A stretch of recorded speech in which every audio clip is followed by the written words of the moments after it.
Hello everyone and welcome back to Nagash, which is a channel dedicated to Age Sigmar, and in this video we're going to be continuing with my Beasts of Chaos Army series as part of the Age of Sigmar Army Archive, and we are going to be looking at part 4, which is all about Warherds. So these are going to be things like your Bulgars, it's going to be your Gorgeons, it's going to be your Scigors, and it's going to be your Doom Bulls. Those will be the units we are reviewing in this video. So what I want to firstly say before we get into the reviews is that I know there is a stigma out there that Beasts of Chaos is not the most competitive army, and I have to be honest, they're not the most competitive army. However, a lot of people out there are just saying they're not even worth considering, they're not worth playing, they're just unplayable in the game. Now, I think unplayable is quite a funny word because, you know, if it's got rules, you can use it in the game. So the idea of this series is to show that not just Beasts of Chaos are just don't even talk about them. What can we do with them? What can we make them do on the table to at least give you a chance of winning your games? And to be honest, after reviewing more and more of the book, yeah, it's not the strongest book out there, but there's certainly some things and some tricks up your sleeves you can do to win some of your games. So I just want to get that out there.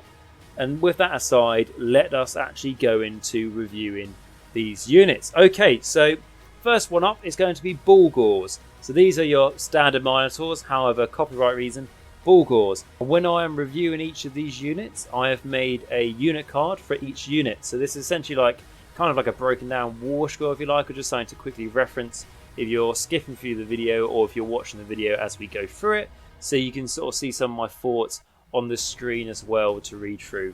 And there's things like summary of positives and negatives as well, which can be quite handy. Also, with each unit I'll be reviewing, there will be a photo from somebody's collection out there who collect Beasts of Chaos, and their name will be by the photo as well, in case you want to say that I really like your Minotaurs or something like that.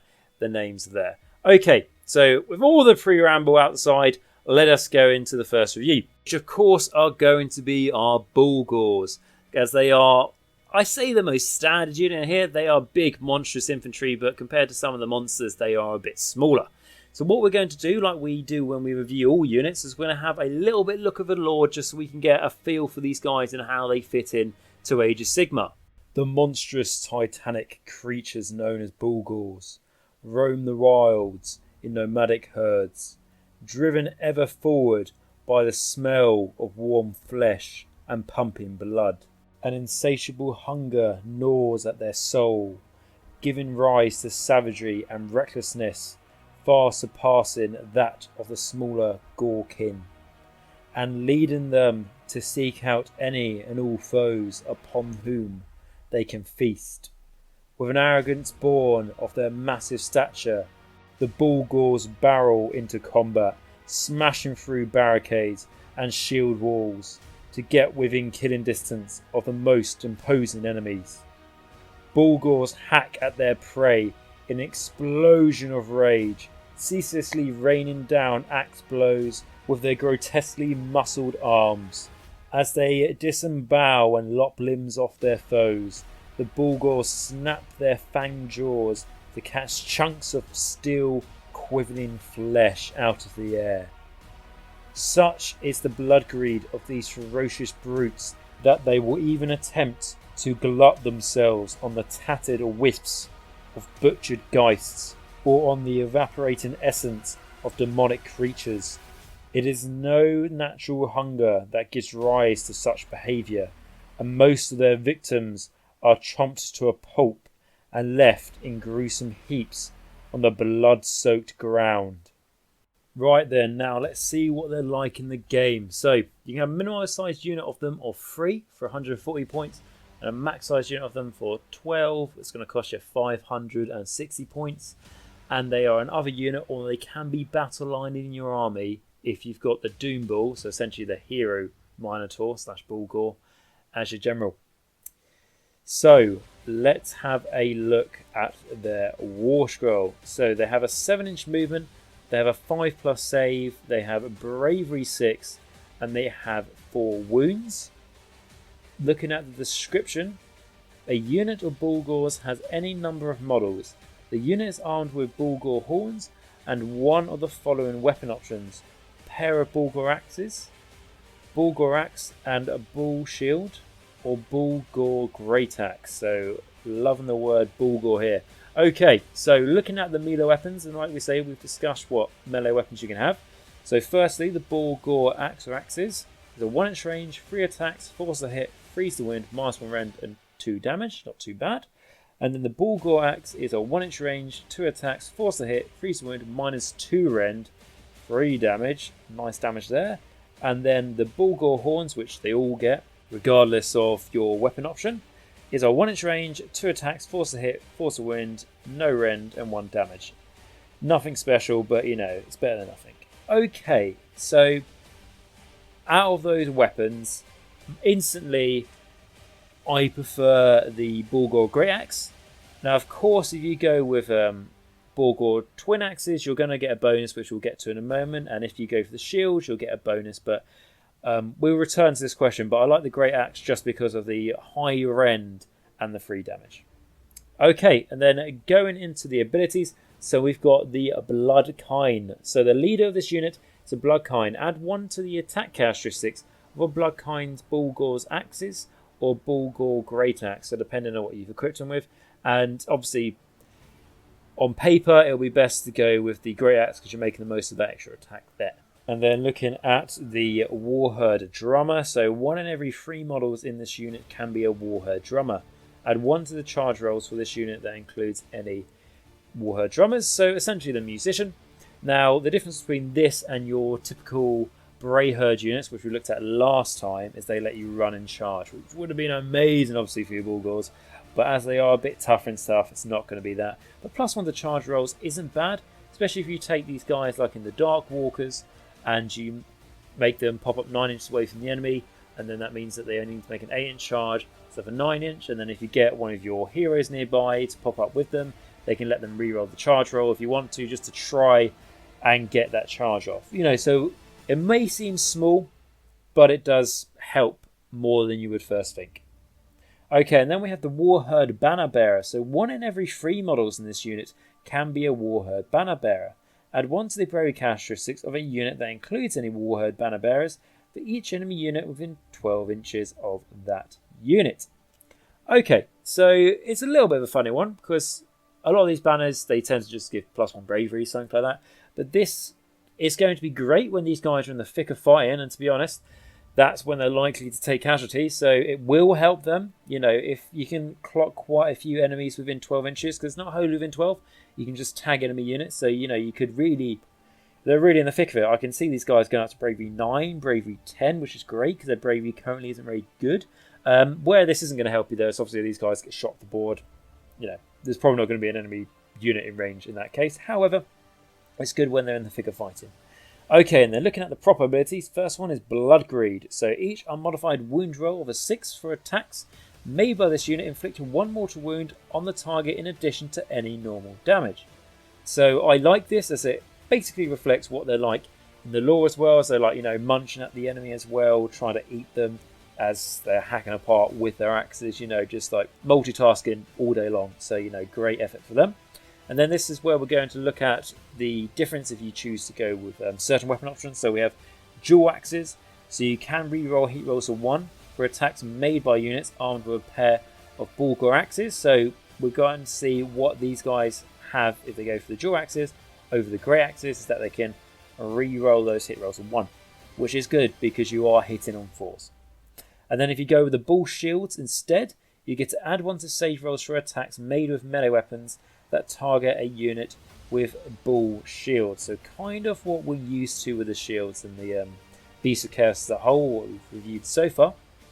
So my thoughts on this is, like I said, it's great to re-roll those ones to hit because you're hitting on 4s, which is not, it's not bad, but you know, it's great to hit on 3s. So 4s, you really want to try and maximize that. But when it comes to the bull shield, you add 1 to your save rolls. This unit is not a defensive unit. It is not an anvil unit, which we talked about in the last video. You have a few of those. This unit is a hammer. If you're trying to make it more survivable, that means that you're not planning to attack with these guys first. And really, you want to attack with these guys first because they have a save of a 5 up And even if you gave them the shields to go, now they have a saber 4, it's not going to do too much for them. In all honesty, you want to make these guys as offensive as you can, and that's going to be very similar to what we can see throughout the Warherd. They're not about the numbers holding the objectives, they are about your hammer dealing damage to the enemy.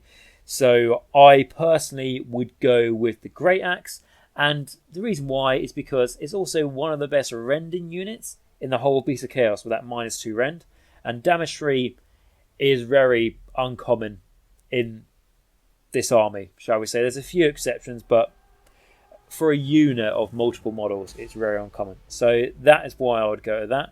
The only things I'd say, like when we look at positives and negatives, is that, like I say, a few positives there, like, you know, it's great rend, great damage, everything else. However, you are hitting on 4s, so with 2 attacks each, let's say you've got a unit of even just 3 of these guys, that's probably only going to be about, what, 3 attacks that hit, roughly. I know the champion gets an extra one, but let's say you get the bad part of the average, so 3 attacks that hit. And then wounding, I don't do maths time or something, but let's say you get, you know, 1 or 2 wounds through out of 6 attacks. So if you can find ways to reroll hit rolls, that's great. There are, remember, in the General's Handbook, there are ways to reroll hit rolls from a command point. I think it's called full out attack. Don't quote me on that, but I think that's what it's called. Where, you know, pick a unit within 6 inches of a hero or 12 inches of your general, like when you can make a unit run automatically 6 inches or inspire presence. Instead, this one allows you to reroll hit rolls 1. So that might sound like a big spend of a command point just out of this unit, but it really, really could help. The amount of times I roll dice, and for me, typically my dice have skulls on ones, and the amount of skulls I get shown, as Agent Nagash, it does kind of make me happy, but it makes me sad when I don't get rerolls. So it really can make a difference there. Don't use this guy as an anvil unit, in my honest opinion. And then the last thing I want to say for the Bulgars is just remind you of their keywords, which is Chaos, Beast of Chaos, Warherd, and Bulgars. And then the only last positive I want to put on top of that cake is I love a Minotaur. You know, I know these are called Bulgars, but I love Greek mythology and I love Minotaurs. So that's, for me, would be the strongest reason I would put them in my army. And if I did Beast of Chaos, I would most certainly do that. Okay, so with that, we are going to move on to something a bit bigger. Now, in Warherds, there's only 1 hero in this army, and I do tend to like to review the heroes at the end, so we will be doing that, and it's basically a big Minotaur. So the next thing we'll be looking at is going to be the Scigor. So for a bit of lore, essentially a Minotaur that's been crossed with a Cyclops.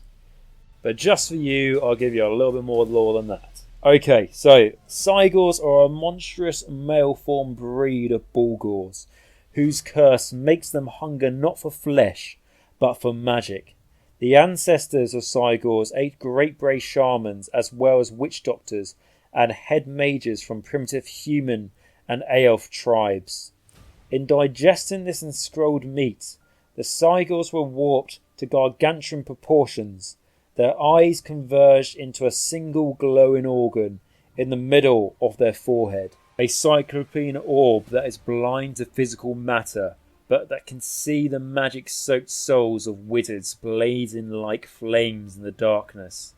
This allows Scigors to pick out their favoured prey in the midst of rage and battle, whereupon they stomp their way through ranks of mundane enemies in order to feast upon the flesh of the enchanted. So, yep, a Minotaur had sex with a Cyclops. That's basically the story here.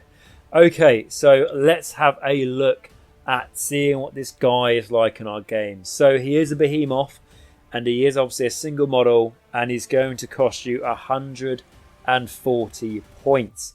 So a pretty goddamn cheap behemoth in all honesty, and don't worry, we'll find out why this guy is cheap. Don't you worry at all. Okay, so it's War Scroll. It has a movement of 8 inches, but this is star, so it will get less movement as it takes damage, which is standard for monsters really, with a 5-up save, 7 bravery, and 14 wounds.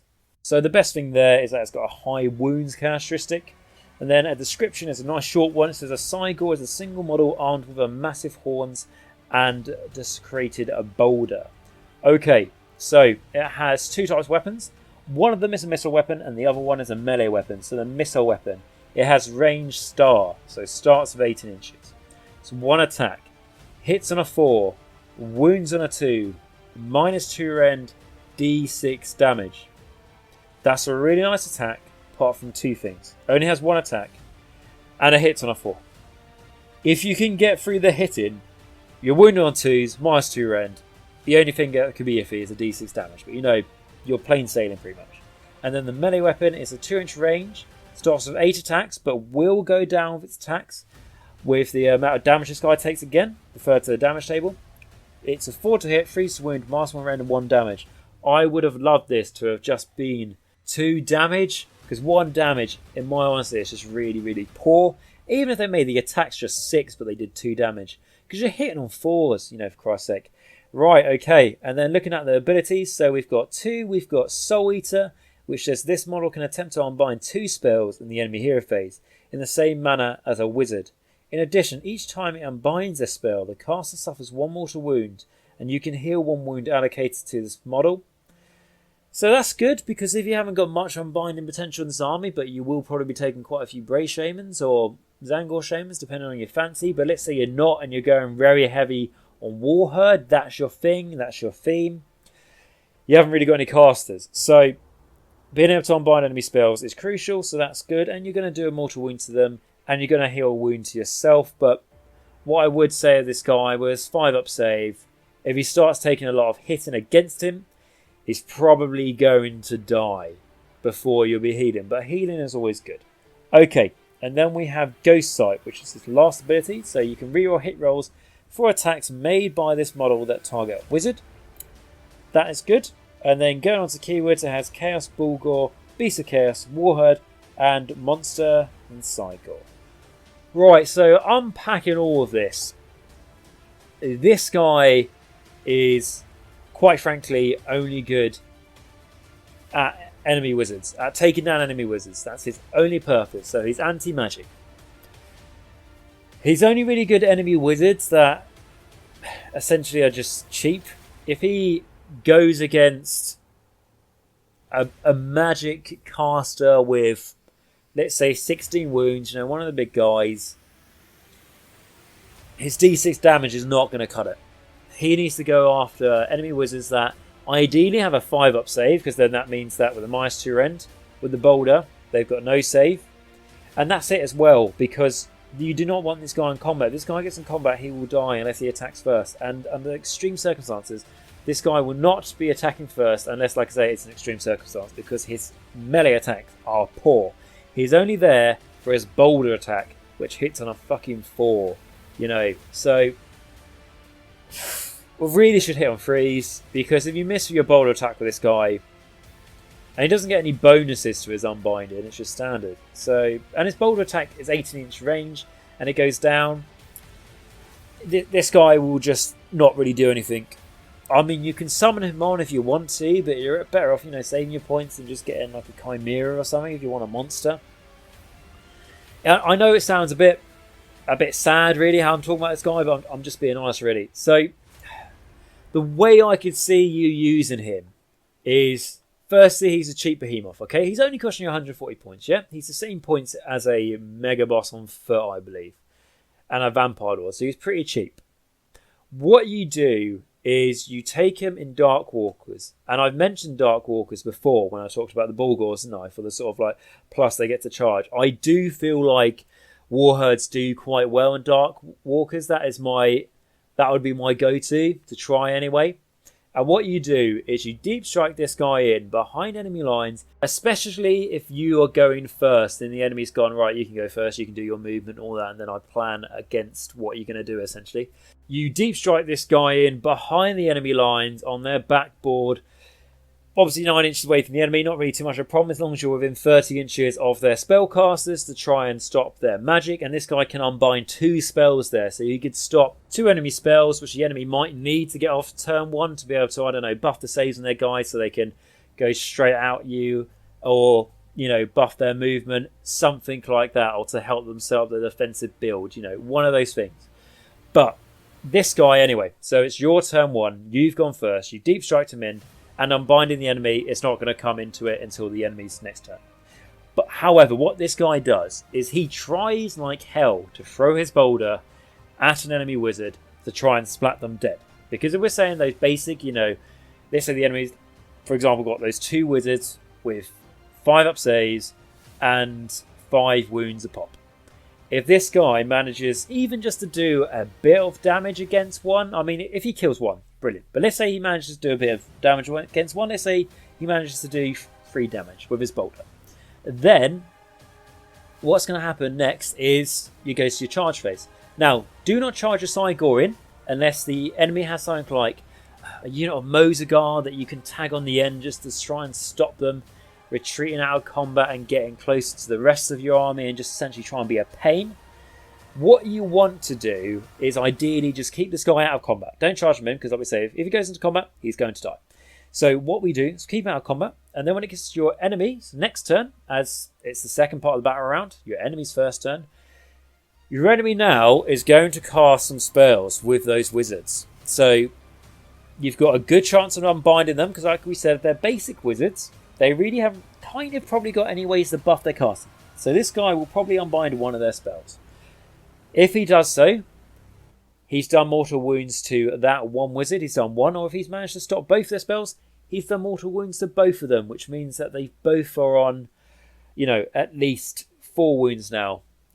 Potentially, if that one took 3 damage in the previous turn, he is now on, he's sustained 4 wounds, hasn't he? So he's now on 1 wound remaining in this scenario. Then the enemy's got to make a decision.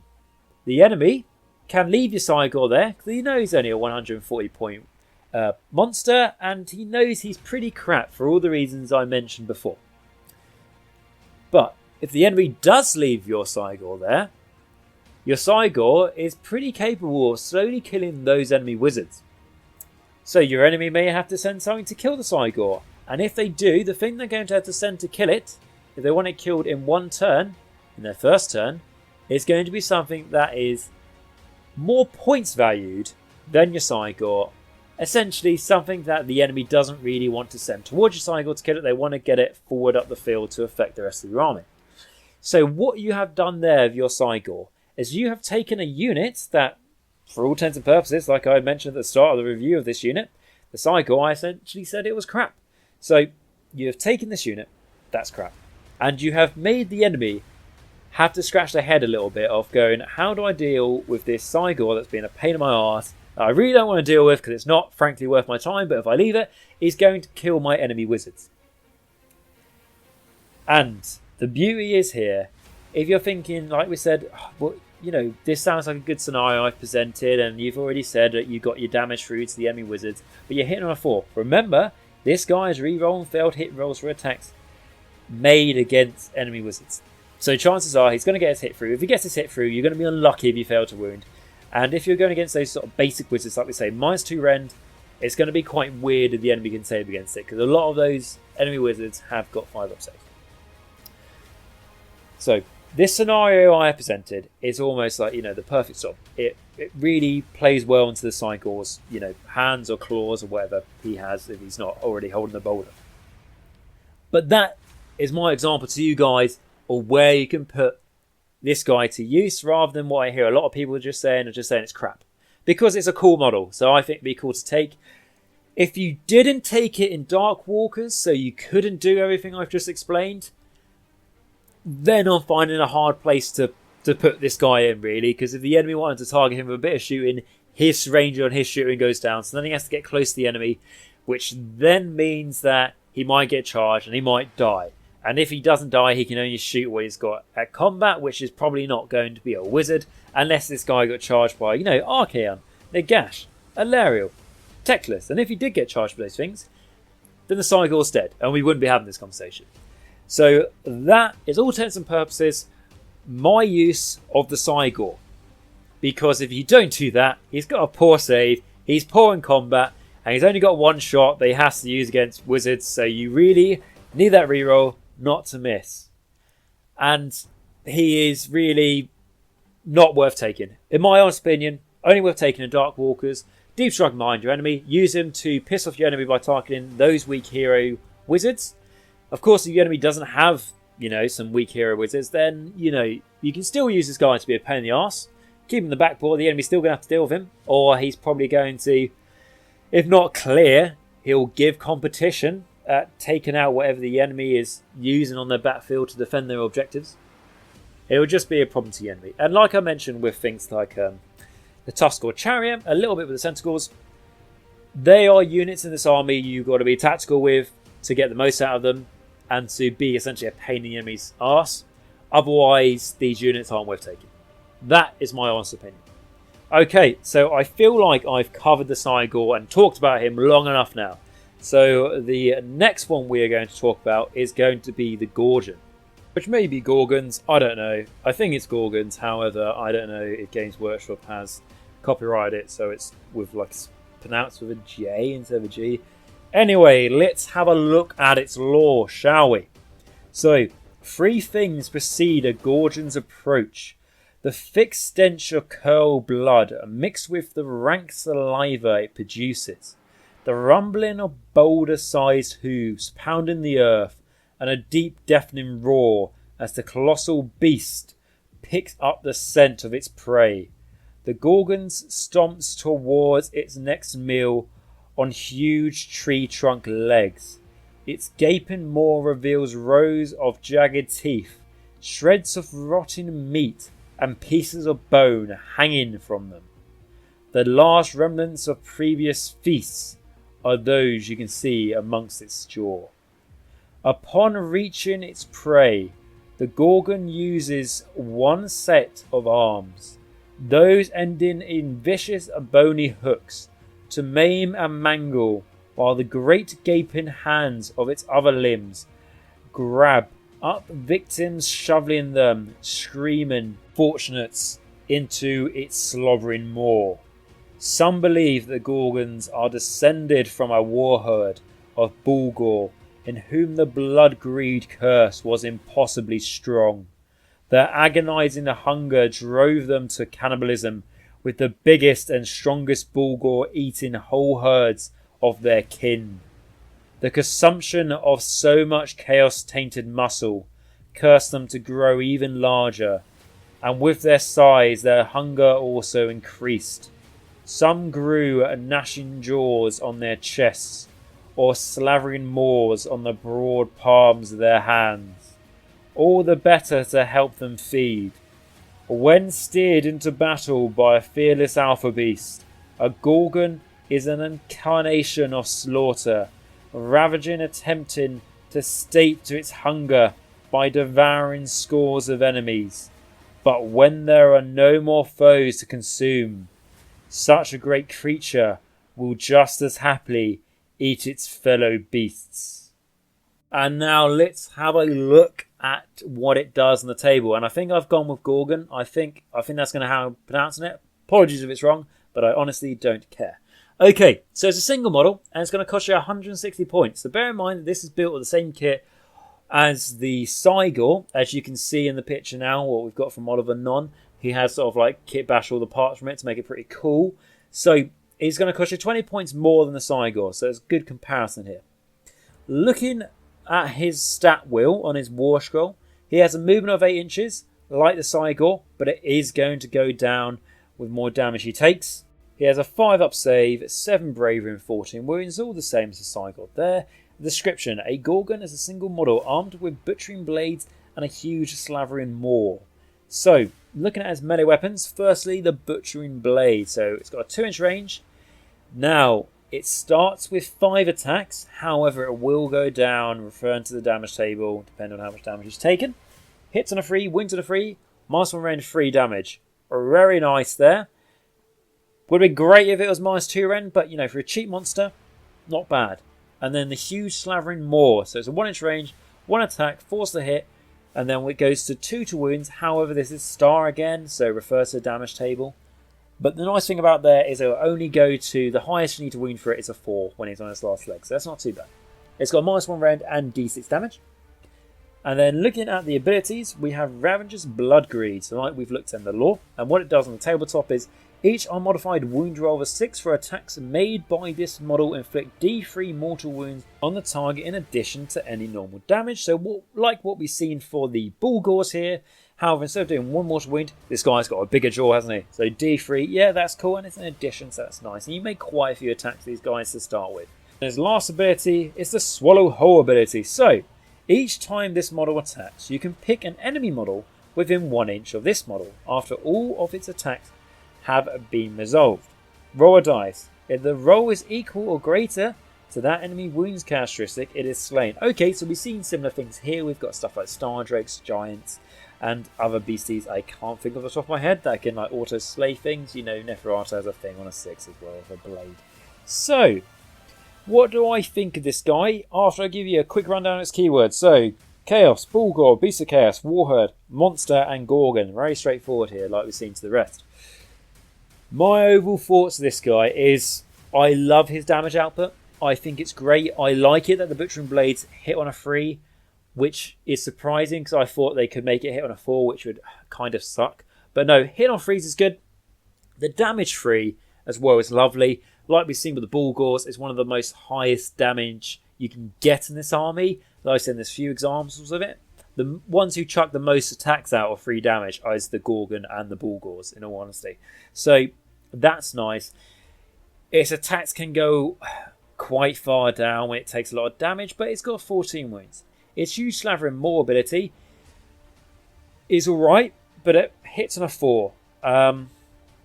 But you may, I reckon, most turns this guy's in combat, he'll either get his attack through, or he may eat something, you know, so you'll get something from it. So, now that I said a few positives about this guy, the negatives are he's got a poor save. Now, when we compared him to the Scigor, who also had a poor save, the Scigor can kind of get away with it a little bit more because it's not going to get in combat unless things have gone wrong. With the Gorgon, he needs to get into combat, otherwise he's not doing his damage, which means he needs to attack first, otherwise it will quite frankly die. Now, if we compare it to the Bulgars, we also said they need to go into combat first, and if we compare it to a lot of the Beast of Chaos stuff, they all want to fight first. Now, I know that you can get the big endless spell, that's a big like brass ball or whatever it's called, I think it's the Wild Taurus, something like that. We'll review it properly when I get to that video. But that can make the enemy fight last, but it's not guaranteed. So we have to think about this, and if you lose a Gorgon, it is only going to cost you 160 points. So it's not the end of the world, it's not losing a 400 point monster. But this guy really needs to attack first.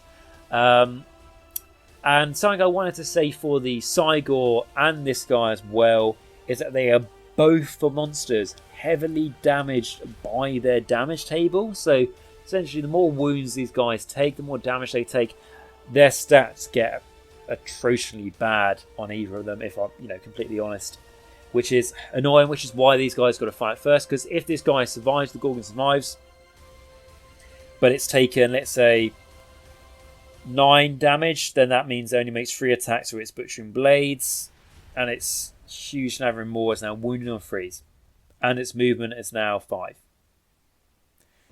And that's being generous there, and it's only taken 7 to 9 wounds. If it's taken, 10 wounds, 2 attacks with its blades, and then you need a 4 to hit with its, 4 to wound to its maw. So these guys can take a lot of damage, and the Scigor, its range dramatically goes down, and its massive horns attacks dramatically go down, which are pretty shit anyway, and you don't want that guy in combat. But the Gorgon can chuck out a lot of damage if he attacks first, and if he's going into the right things. Because he's only got -1 rend, you wouldn't send him ideally against elite stuff. Things with 3-up saves, even 4-up saves. I would say you want to send this guy in an ideal world against hordes with 5-up saves, because that means they're going to fail a lot of their saves, and each one they fail they're going to take 3 damage from it, which is nice. If you can ideally tag this guy onto the end of an enemy horde unit so they can't get too many to pile into him and he can attack first in an ideal world, that would be great. It's one of those things in the Beast of Chaos army. It's something that I'm discovering more when I'm reviewing it all. It's you don't really want to charge everything at once because you're going to lose a lot of stuff before you get to fight it. You have to be quite tactical when choosing your battles, and you can say that of any other army, but with Beast of Chaos, because you're fighting a little bit on a back foot here compared to some of the other more powerful armies out there, you've got to be thinking a bit more to use these sort of units. So in my review against the Scigor and the Gorgon, and to be honest, this is kind of unexpected. I wouldn't think I would have thought this when just having a quick look at them before I reviewed them. I'm going to have to go with the Scigor. as my favourite option in Dark Walkers because he can be used more effectively. If you're not taking Dark Walkers, as not everyone does, obviously, the Gorgon's better because the Scigor, yeah, you're getting a shooting attack, but if you're not targeting an enemy wizard, it's going to miss most of the time or half the time. And the Gorgon, you need to charge it into the enemy knows they've got to fight this thing. If, let's say it's your turn, and you've made a few charges, and obviously you get to go first because it's your turn, unless it's Deepkin turn 3 or it's Hedonites, whatever. You attack with something, and then the enemy knows they've got to attack your Gorgon. Because if they don't weaken the thing down, it will do, or it has the potential at least to do a lot of damage back to them. So they will be a bit worried about it, and it will force their hand a little bit. So maybe your unit of Bestigors, a unit of Bulgars, might be safer because the enemy has to attack the Gorgon. It may be good as a distraction technique because if left unsupervised, the enemy can take a lot of damage from this guy. Okay, so that's my sort of overall thoughts of the Gorgon. And I think the Scigor and the Gorgon both have uses, but you just have to think a bit more with them. Don't just charge them straight into the enemy for no apparent reason, knowing that you won't attack with the Gorgon first. Okay, so with the Gorgon done, we only have one more unit to review, which is going to be the hero of the Warherd, which of course is going to be the Doom Ball. So these guys are big Minotaurs, but if you want me to go more into it, Doom Balls are the most dominating beasts of the Warherds. Rising from amongst the Bulgars, they are inevitably the strongest and most ferocious of their kind, with hulking bodies and enormous blood-stained horns, the span of which can encompass several lesser Gorgon. At savage feasts, a Doom Ball asserts its status by bellowing out challenges to any brave enough to face it. Only the most brash Bulgars respond to such provocation, and those that do are butchered in short measure, their horns ripped off and attached to the Alpha Beast's weapons and armour. Okay, so let's have a look at this guy on the tabletop. Okay, he's obviously a leader, so he's a hero, so he's a single model, and he's 100 points. Now, I can't tell you how surprised I was to see this guy was 100 points.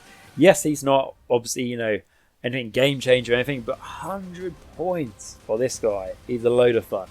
Right, so let's have a look at his war scroll. He's got a 7-inch movement, he's got a 4+ save, bravery 7 and 8 wounds. A look at its description. A Doom Ball is a single model armed with a slaughterous axe and Bulgar horns.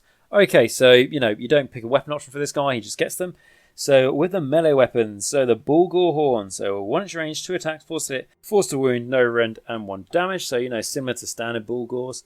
And then we have the slaughterous axe, so this is the good one. So, 1-inch range, 3 attacks, 3 to hit, 3 to wound, -2 rend, and 3 damage. So, a better great axe compared to the normal Bulgars. To be honest there, it's like the same as the leader of the Bulgar unit if he had +1 to hit as well. And then going into his abilities, so first we have Blood Greed. So each unmodified wound roll of 6 for attacks made by this unit inflict 1 mortal wound on the target in addition to any normal damage. So similar to what we see as the Bulgars, and a little bit of the Gorgon as well. Yep, that's cool. It's not going to happen all the time, but when it does, it's cool how it's an addition. And then we have its command ability. So this is the one and only command ability you have for your Warherd unit, specifically for the Warherd. So you can use this command ability at the start of the combat phase. If you do so, pick a friendly Warherd unit wholly within 12 inches of a friendly model with this command ability.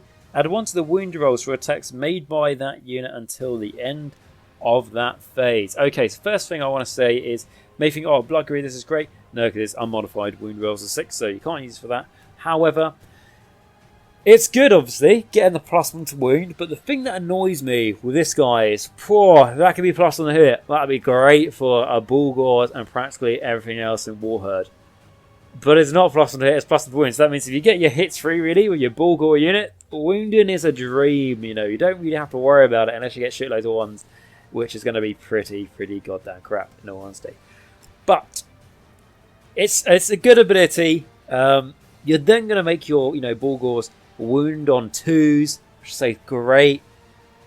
What the Warherd really needed was a way to get +1 to hit. And this does not answer that problem, unfortunately. But it's, it's a command ability for your Warhead, and it's not a bad one. So there we go.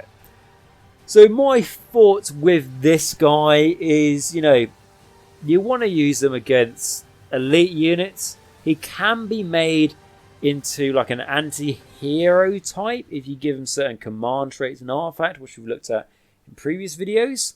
So you can check that out. But what I would say with this guy is, in the lore, if you want to read a bit more into it, it says this guy charges right into the thick of it in combat. Please do not do that with your Doom Ball unless you just want to have a load of fun in your games, because you will lose your Doom Ball. He's not a one-man army. He looks awesome, and I love the conversion / proxy, I believe we've got from Pablo, which is, you can see a picture of it on your screen now. That's an awesome model, and, as you can see in one of my positives, or the summary of positives and negatives, that's the screen card I've got, is, I love a Minotaur, which is true, and I said the same for the Bulgars as well. And I love this guy, and he has 100 points, but dear God, he cannot clear things by himself. If he's buffed up enough, he can. If he does all his damage through, yes, he can do 11 damage, but he's not going to do 11 damage. He'll probably do like 4 damage a turn, something like that, roughly, I don't know. I would say this guy is awesome for 100 points, but he's not anything game-changing, But where I said there was a use of things, like the Scigor had a use. Yeah, it had one role that I detailed for you guys in this video. And that doesn't mean it's the only way to use it, but for me, that's the only way I can see using it. If you're a Beast of Chaos player and you have other ways up, please let me know in the comments, because we are all here to learn. But you take a Doom Ball. If you want to make your Bulgars basically automatically win. To be fair, when I say you really want to get the +1 to hit and +1 to wound is not the best. If you're having to hit on 4s, you really want to make your wounds really easy to get through. So maybe this guy is great for that. Like I would say is, if you had a unit of 6 Bulgars, I think 6 is a good number.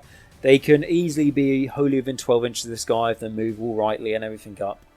You could use it to make that a block of Bulgars extra killy. This guy can handle his own in combat, I would say. He's just not a, one monster beat stick. But for 100 points, I think this guy is, I would say, a bit of a steal. Because, I don't see how my White King in my Legion of Nagash army is 20 points more than this guy. I have no fucking idea why I'm paying 20 points more when a Doom Ball can do all this. He's got a 4-up save, which is good. He's got 8 wounds, which is good. Kind of, you're looking towards Demon Prince level and that sort of thing. He's just a tough hero, which the Beast of Chaos don't really have. And you've got, Dragonlord Scigor, which will be a good comparison to this guy, which we'll look at in the next video. But the Doom Ball for me, I would take him because I love the model. I particularly love the model what Pablo's put on the picture there as well. But find a good use for him. He is good. Don't use him for anything more than he's meant to be. Okay, don't expect him to go in and be able to wipe out a unit of 10 models, because he may be able to do that with his -2 rend and everything else, but don't expect it. If he managed to do it, be happily surprised. Well, I'd say use him as to accompany your Bulgars. That's how I'd say, okay, that's the use for him. Use him to accompany your Bulgars, use him to buff up your Bulgars, use him to fight with your Bulgars. Not on his own, doing his own thing. Unless you want him as a distraction piece, because if you want to, like say, Dark Walkers is a great example. Again, I don't always want to go back to them, but being able to teleport behind your enemy is fantastic. Being able to teleport anyone on the board edge is great. Putting this guy behind enemy lines, like with the Scigor as an example, it's just another headache your enemy's got to think about. The enemy can't leave a Doom Ball at the back board if they've got their back objectives being protected with, like, a skeleton crew, if you like, where it's just practically nothing. You need to be able to take out the Doom Ball from your opponent's side. So you could use them as a way to be a pain in the ass to your enemy. If you leave this guy on super fines, again, a bit like a mini Gorgon, he can do some damage. Just don't expect him to be able to wipe things out, essentially. I think it's the long rant I'm trying to go on here, but he can do some good. And then his keywords, I think I haven't done them, but they're very straightforward. Chaos Bulgar, Beast of Chaos, Warherd, Hero, and Doom Ball. And with that is going to be my review of the Warherd. So what I'd like to say as some like final thoughts is, firstly, to start the lore, I thought was quite interesting, is before I actually read into them, they are actually all, every single one of these is, you know, suspected to be, you know, ascended or descended, however you like, from the Bulgars. So it's not like, you know, a Scigor's its own thing, a Gorgon's its own thing, and you can kind of make the connection with Doom. But, you know, they're not all separate. They are all from the Bulgars, which is cool. And it depended on the, you know, like their, you know, blood greed and how they took that. And, you know, the Scigor by consuming wizards, the Gorgon by consuming its own kin, and the Doom by just being, you know, bigger and stronger than everyone else. It is nicely tied in rather than all like, oh, they all kind of look like Minotaurs, I suppose. You know, they've done a nice tie there. And then when we go into reviewing them, how they do on the tabletop, what I really hope I've done in this video for you guys is, instead of a lot of reviewers out there saying they're shit, don't take Beasts of Chaos, they can't fight their way out of a paper bag. And I'm not going to lie to you, against some competitive armies, these guys will struggle because these guys are combat army. So if you use them against another combat army, which is more powerful, I don't know, Flesh Eater Courts, they could struggle. Hedonic Sinesh, they could struggle. Iron Jaws, they could struggle. So, you know, you are going to have a bit of a tough time. They're not the strongest army out there, but they are certainly playable. And what I have tried to do, like I said in this video, is try and find a use for each one of them. Not just review a unit and say, it's crap, it can't be used, or say, oh yeah, it's good, just use it. I try to find scenarios where they could be good, and I perfectly accept that some of these scenarios I've came up with are dream scenarios. You know, with like using the Scigor and finding ways to tag the Gorgon onto an enemy unit, and being able to nicely have your Doom Ball follow your other Bulgars, and it all works nicely, and they're not getting attacked first, so you don't lose too many because of their poor saves. I know I've came up with a lot of dream scenarios, but that's how you've got to look at it. You've got to look at the opportunities you can use these guys in. If you just say they're not worth taking off the bat, then what is the point? In my honest opinion, like I've said before, I think I said it in the Warherd video, you know, if something's got rules and points, it's playable. You've just got to realise with this army, you're not going to win all your games. And when you do win your games, it's down to you, not because of your army, which I think is important. And we've seen some fixes here of saying like some armies can like win most of their games, so like Petrifet being fixed, Hedonic Sinesh going up in points. We've seen some fixes here. But, and to be honest with all that, it just helps your Beasts of Chaos. It helps the weaker armies get up there. So that's cool. And yeah, that's my overall thoughts here. And anything with, like I said, if you disagreed with it, please let me know down in the comments, because I generally would like to have a discussion with you, because it's an army that I don't play myself, but if you guys play it and you've got some points, please let me know, because then I can learn from it. And especially at the moment where I'm actually going through reviewing the whole army, I can maybe incorporate what you tell me into a future video. And what I would like to say is that if you've enjoyed this video, please smash the like button. If you're not a subscriber, please subscribe and hit the notification button. That really helps my channel be able to essentially get bigger. And the bigger it gets, and the more, like I say, more advice I get from you guys as well in the comments and everything, just really helps me be able to produce better content for you guys. So it's one of those help me, help you sort of situations here. And I would really, really appreciate that. If you would like to support the channel a step further, I have got a Patreon, which is a great way to support the channel, and is the way the channel manages to keep going because of the Patrons. They're absolutely awesome. I can't thank them enough for keeping the channel going. And yeah, with that, if you would like to support, there is a link to it at the top of the description down below. And that is how I'm going to end the video, guys. So again, thank you very much for watching this. If you've got any questions, please comment them down below. I'll be more than happy to answer them as best I can. And until next time, remember to stay safe, wash your hands, stay hygienic, be as careful as you can. And until next time, Nagash is all, and all is one in Nagash.